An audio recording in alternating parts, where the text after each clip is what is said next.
G'day, welcome to Marking Sound After Work. Today I want to do a video about elevation adjustments in reference to ELR shooting.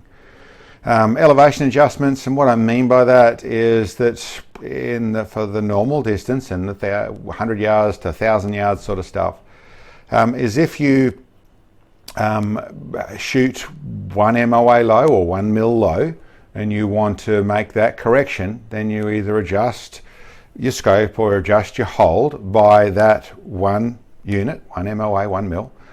And that should, all things being equal, with good form, with a good rifle, with good ammunition, that should then raise by that amount and you'll be on the place where you want to be on the target. Very straightforward stuff in the basic level of a rifle set up to be able to shoot that distance, where it's not got too much drop, it's not got too much elevation required, it all makes sense. And a big key ingredient here is that you're shooting on a target face. So you're then got, whether it's a berm behind it, but you've basically got a target face, you're making adjustment on a target face, then it all simple works like that. Once you go to extended long range or extreme long range, once you go, and that's in some cases beyond 500 yards with some ammunition, some rifles, some cartridges. In some cases it'll be past 1,000 yards, and in some cases it'll be past a mile before this starts to actually happen. But there's two things that very much change that one unit adjustment for one unit raise. And that is both the trajectory of your round, how much it's actually dropping, how much it's gone past its, or how much elevation you required, which means how much it's dropping, is one thing. And then the other thing is the actual terrain, or the shape of your target, I suppose, ultimately. With extreme long range in particular, your target is not just the thing that is the target. Your target is the ground next to the target, behind, in front, and either side, is how you get onto target. Now, as a one-shot hit, and in the distances that's required, then okay, you're just on target and everything's working fine. But the moment you need another hit, you need to miss once and then get onto target, then the terrain around you and the shape of it becomes massively important. And as said, this is also affected by how much the projectile is dropping at this stage. Now, to make a little bit more sense of this, we'll go out, let's go out to a proper extreme long range shot. Now, this can be different for different cartridges and that sort of stuff, but a normal sort of high power round, and we're going out to what we do a lot of, the 3,000 yards. So this can be the same at 2,500 yards or 2,000 yards or 2 miles and all the different bits and pieces in between, and meters, which are all very, very similar, about 10% different. But what is actually happening at that point is you're going to have terrain that your target is sitting on. We'll tend to have a gentle slope up, either from a steep to a gentle slope up is what we'll tend to have with the target sitting on. And then the way we do it, for a specific reason, what makes more sense shortly, is that we shoot across a valley.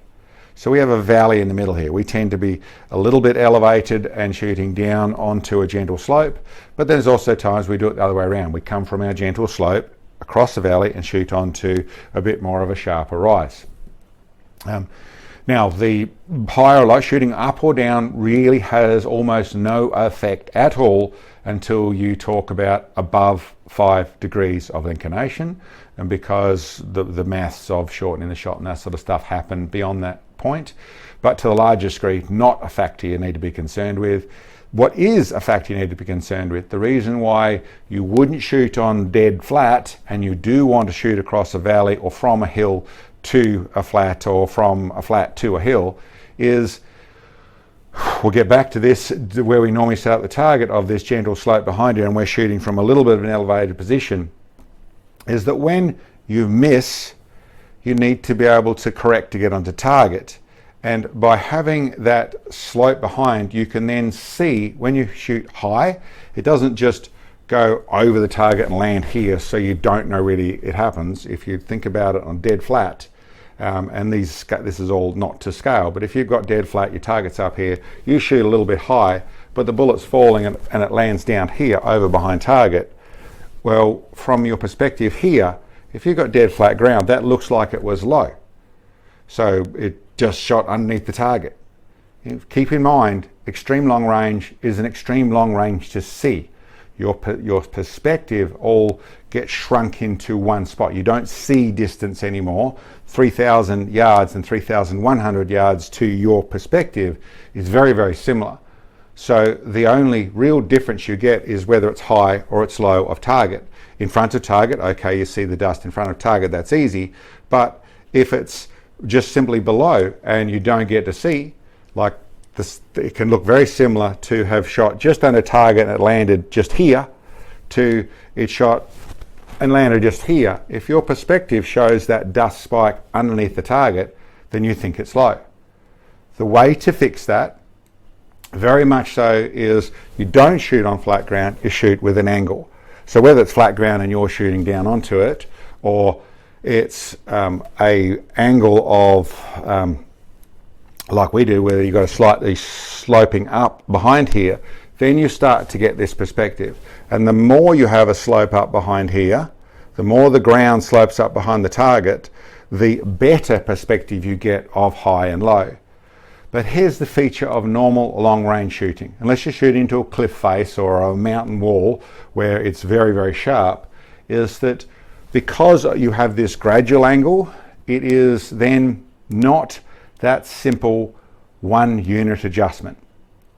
In a practical sense, generally on a gentle slope of the sort of stuff you see us shoot on, and quite commonly I see in places where that's sort of what people end up trying to shoot onto, whether that's a gradual slope of the mountain, of the hill or the mountain slope that they're shooting onto, or it's like we're doing, shooting from something down onto a paddock or that side of things where you have this gentle slope. You still have terrain where you can figure it out, but that gradual slope means that generally when I see a 1 unit, so in my case, let's say it's a 1 MOA high from target, or in our case, it's 1 target high.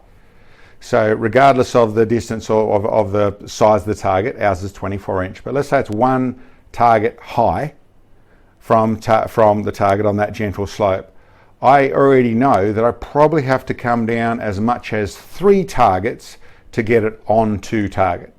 And that's because what actually happens in extreme long range, it's not just this terrain, the terrain's how you're figuring things out, but your elevation adjustments turn from a elevation adjustment to a distance adjustment. The more you actually adjust up, the further the round ends up going. And to the largest degree, extreme long range is much more about the distance, is what you're trying to get. You're trying to distance it to the thing. It's not like artillery, although there's some similar features. It's quite a difference in its specifics and all the rest of it. But it is that you are using distance to get onto target. The angle isn't dropping in at 60 degrees or anything. It's probably dropping in at somewhere between 15 and 20 degrees. In for the normal extreme long range shot, 10 to 20 degrees, somewhere in that neck of the woods. So it's still coming in at a fairly sharp angle, but it is definitely a distance thing that you're looking at. So I suppose the crux of all this is 2 things.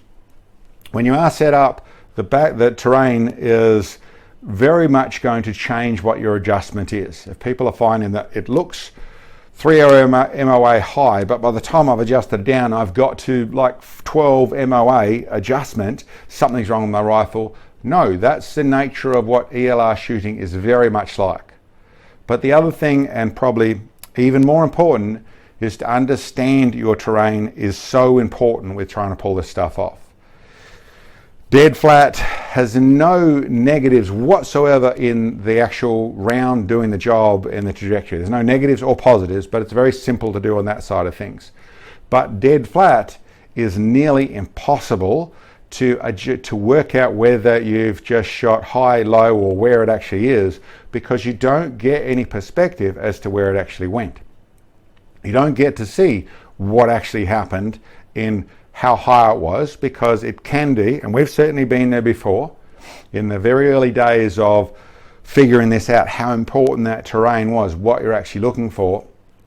I recall, I don't know, 10 years ago, 12 years ago, setting up a Coke can or Red Bull can or something like that and I think it was 1,100 yards, 1,200 yards, what I planned to shoot this thing at. That's what we're going to do. All our gear, I think the little 243 might have been a 308, don't remember exactly. But what I do remember is spending a half an hour or 3/4 an hour messing around trying to get close, shooting just left and just right and just left and just on it and just on it and just on it, and kept on like, what's going on? Why can't I hit this thing? And what I actually had figured out was that I was shooting too far. I was actually shooting probably around about, and I've forgotten exactly, probably about 2 MOA high or 1 MOA high when I first tried to do the shot, but I saw it land a tiny bit low. So I adjusted up and adjusted up and adjusted up and thought something must be wrong with the scope. It's not working properly, and ended up getting to where I couldn't see anything at all. Dozen shots later, I was not able to see anything. What's happened? What's going on?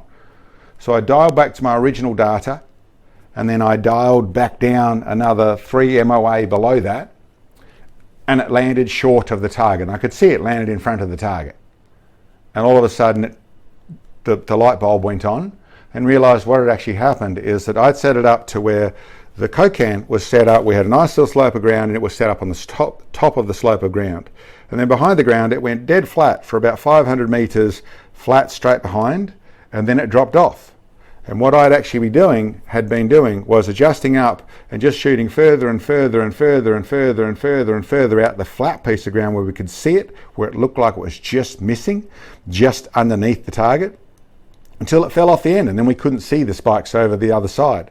It was only a drop of probably half a metre, if that, before it came up on the hill. So it wasn't shooting into somewhere we couldn't see what was coming onto the property or any of that sort of stuff. But we couldn't see the spikes, we couldn't see the impacts. And that was simply because the terrain I'd set up for was in the same line as where I was shooting. A mistake. Something that, yes, I got back, hit the can, but we spent a long time trying to figure it out. But what it taught me very, very quickly was I need to have that terrain on a constant slope on the way up. The less the angle of that slope, although visible, a lot harder to figure out, the more the angle of that slope, the easier it is to make elevation adjustments onto it until you get a flat slope where it's straight up and down, like I said, a cliff face or a target face, where all of a sudden things come back to 1 MOA is 1 MOA. So listen, I think that's about it. It is the terrain is super important, and the distance things are at is super important. Understanding trajectories and that sort of stuff.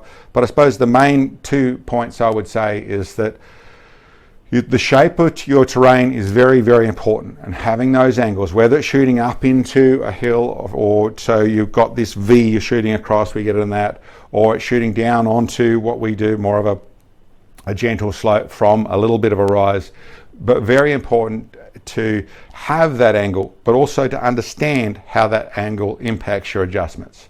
Yeah, that's about the video for today. Quite a bit different than what you'll find out of normal shooting, and something that certainly trips some people up, but I hope that's of help. I hope that points things out for people. And I'd say thank you very much for checking in, and we'll catch you next time.